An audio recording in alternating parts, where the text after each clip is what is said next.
Ora, ketemu lagi brothers. Masih lanjut lagi dengan Rinda-Rinda.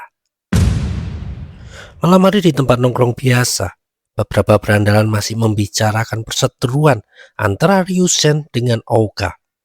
Tapi kali ini mereka dikejutkan rumor kalau Ryusen lebih unggul dari Ouka. Benarkah?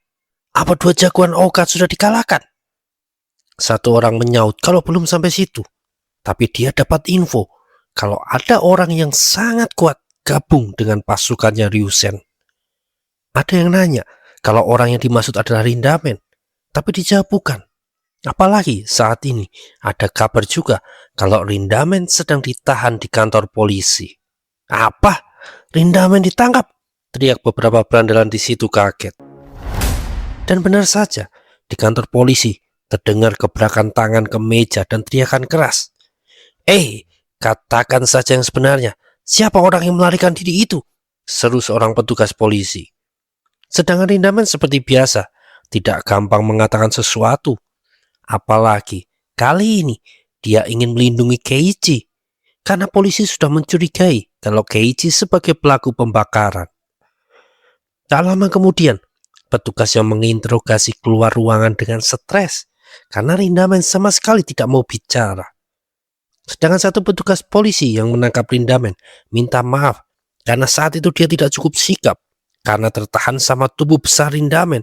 Jadinya satu bocah lain itu bisa melarikan diri. Petugas itu juga bilang kalau dia tidak bisa melihat jelas wajah si bocah karena malam hari dan kurang penerangan. Cuma satu yang dia yakin, rambut bocah itu dicat pirang. Sementara tampak Rindamen duduk diam di dalam ruangan. Ingatan Rindamen kembali pada beberapa waktu lalu di pinggir sungai saat dia mancing sama Keiichi. Megumi, bagaimana kalau keliling Jepang bersamaku pakai truk? Tidak usah lanjut SMA, kita jelajahi seluruh negeri ini. Gimana? Kedengarannya seru bukan? Ajak Keiichi. Keiichi tidak pedulikan Rindamen yang diam saja karena dia sudah terbiasa dengan sikap sahabatnya itu. Kamu tahu, tak bagaimana, pikiran itu tahu-tahu muncul saja. Kupikir akan menyenangkan mengendarai truk melewati banyak kota di Jepang bersama kamu, sahabatku. Mampir ke banyak kota, ketemu banyak orang yang belum kita kenal, dan juga mencicipi banyak makanan lezat. Wajah Keiichi tampak benar-benar bahagia, seolah impiannya itu adalah sesuatu yang benar-benar berharga. Dan di Hokkaido, makan kepiting yang pasti enak.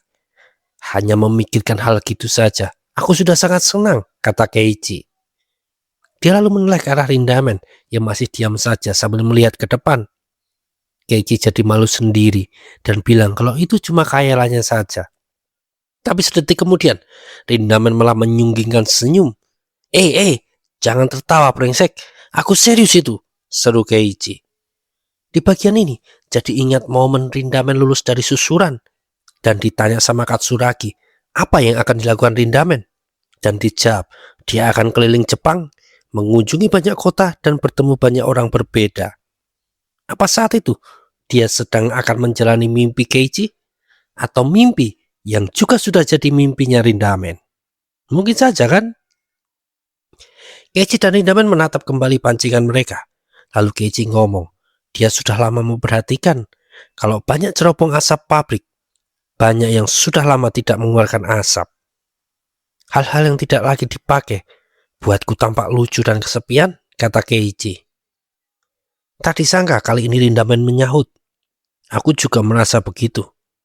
Tapi di sisi lain, aku merasa benda-benda itu tampak istimewa, kata Rindamen. Terasa damai gitu. Ya, aku sepakat. Kembali ke kantor polisi, terdengar seruan kesal lagi buat Rindamen. Kamu dengar gak sih? Jangan remehkan polisi, dasar bocah keparat, teriak petugas interogasi. Tapi dia langsung terdiam saat Rindamen menoleh dan menatapnya tajam. Ya, saut Rindamen singkat. Petugas polisi itu pun keluar ruangan dan lapor ke atasannya kalau dia sudah nyerah. Tidak ada info apapun yang bisa dia dapatkan. Komandan polisi malah tertawa. Dia bilang, mending bawahannya itu selesaikan pekerjaan lain saja. Ku kasih tahu ya, tidak peduli berapa jam kamu tanyain, mustahil bikin bocah itu bicara, kata si komandan. Dia bilang kalau bawahannya itu seharusnya sudah sadar. Dari sorot mata Rindamen saja, jelas dia punya nyali dan keteguhan hati yang luar biasa. Jadi kalau dia memutuskan diam, dia bakal lakukan itu. Tidak peduli apapun yang terjadi, kata komandan tersebut menjelaskan. Dia juga berkata, sudah lama tidak ketemu bocah SMP yang begitu berani. Aku tidak tahu seberapa nakal dia, tapi bocah itu jelas menarik perhatianku. Komandan itu juga yakin Rindamen tidak bersalah dan juga tidak akan kabur. Dia menyarankan untuk melepaskan saja. Lalu dua polisi itu berjalan ke arah jendela, yang ternyata di depan kantor polisi ada banyak berandalan yang sudah berkumpul. Kalau mereka terus di situ, kita akan susah bekerja juga kan, kata Pak Komandan. Woi, keluar Rindamen, ayo bertarung. Terdengar sorakan riuh kayak orang demonstrasi di depan gedung DPR. Dua petugas polisi itu baru menyadari kalau yang mereka tahan adalah bocah berandalan yang cukup terkenal. Seorang polwan keluar menegur kerumunan itu, yang ternyata rombongan dari si Bando pembual. Bibi, panggil si Bando. Rindamen ada di sini kan? Bawa dia keluar. Semua yang ada di sini ingin duel dengannya 1 lawan 1, seru si Bando. Bu Polwan malah bingung mendengarnya. Muka si Bando juga jadi heran melihat si Polwan.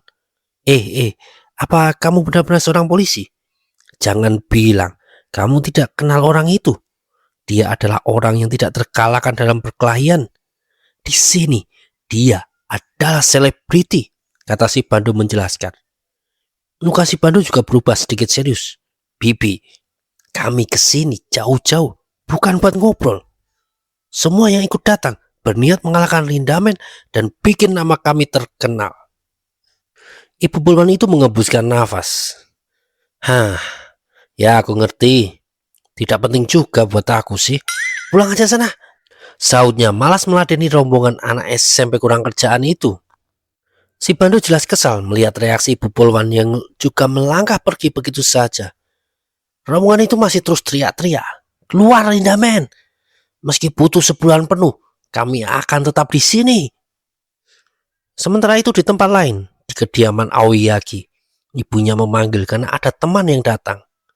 Suruh nunggu, aku masih sibuk, seru Aoyagi yang ternyata lagi nonton kartun favoritnya, yaitu Nanapon. Terdengar ibunya teriak lagi kalau yang datang adalah Kasino Yuta. Aoyagi masih sibuk menulis sesuatu, lalu sedetik kemudian langsung berhenti. Yuta. Di sisi lain ada Keiichi yang lagi jalan sendirian. Dia mengingat saat Misusawa nanya pendapatnya tentang Rindamen dan Jungle. Lalu juga insiden sebelumnya dengan polisi. Keiichi berjalan dengan muka murung. Dia tidak sadar akan melewati sebuah rumah dan depannya ada Kasino Yuta yang baru pergi dari rumah Aoyagi. Pas sudah dekat, barulah Keiichi mengenali sosok yang berdiri di tepi jalan itu. Keiichi coba jalan saja melewati Yuta, tapi terdengar Yuta menegurnya. Keiichi, ku dengar sudah 3 hari, dan selama 3 hari, Rindamen diam saja di kantor polisi. Aku tidak tahu dia melakukan itu untuk siapa. Tapi kalau itu aku, pasti sudah frustasi, dan mungkin menangis putus asa. Sindir Yuta panjang lebar, yang memang sudah mencurigai Keiichi. Sementara itu, orang yang dia percaya berkeliaran di jalanan, ngobat, dan gak peduli apapun, tambah Yuta. Keiichi tidak berbalik menghadap Yuta. Yeping apa kamu? Tidak semua orang akan tunduk cuma karena kata-kata rumitmu itu. Balasnya yang langsung disauti teriakan keras. Keiichi, sadarlah dan lihat kenyataan di depanmu ini, tegur Yuta. Keiichi terdiam sejenak, lalu menjawab, ini bukan masalahku. Lalu kali ini dia menoleh ke belakang. Kamu tidak tahu apa-apa tentang yang kurasakan, kata Keiichi, bikin Yuta langsung terdiam kali ini. Terjadi keheningan sesaat di antara keduanya. Keiichi mau lanjut pergi, tapi dia ingat sesuatu. Oka sedang diserang sama Ryusen. Kenapa bos Oka serobos sekali berkeliaran sendirian begini? Dan hati-hatilah sama seseorang bernama Jungle yang baru gabung ke Ryusen. Sebaiknya kamu waspada, kata Keiichi. Yuta menoleh dan tersenyum tenang. Aku tahu, semua itu sudah aku ketahui, dan aku akan segera membereskannya. Maaf saja Keiichi, tapi Ryusen akan kuhancurkan.